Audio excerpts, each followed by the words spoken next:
আজ বন্ধুরা বানিয়েছিলাম আচারি পরোটা। আচারের মশলা দিয়ে পরোটাটা বানিয়েছিলাম। যে কোনো আচারের মশলা ইউজ করা যায় এর মধ্যে।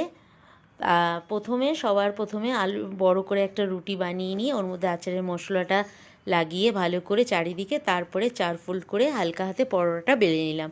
আর এই পরোটার আটাটা একটু নরম করে মাখতে হয়, ওর মধ্যে আজওয়াইন, নুন দিয়ে আর তেলের ময়াম দিয়ে। আর তেলের ময়াম যারা দিতে না চাও, নর্মাল দুধ দিয়েও মাখতে পারো জলের বদলে। এতে পরোটা অনেক নরম আর সফট হয়, আর খেতেও ভালো লাগে।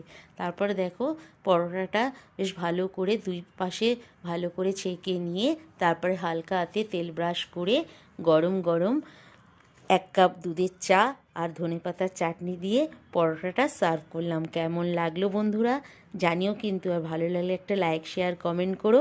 আর তোমরা সবাই ভালো থেকো, সুস্থ থেকো। আজকের মতন টাটা।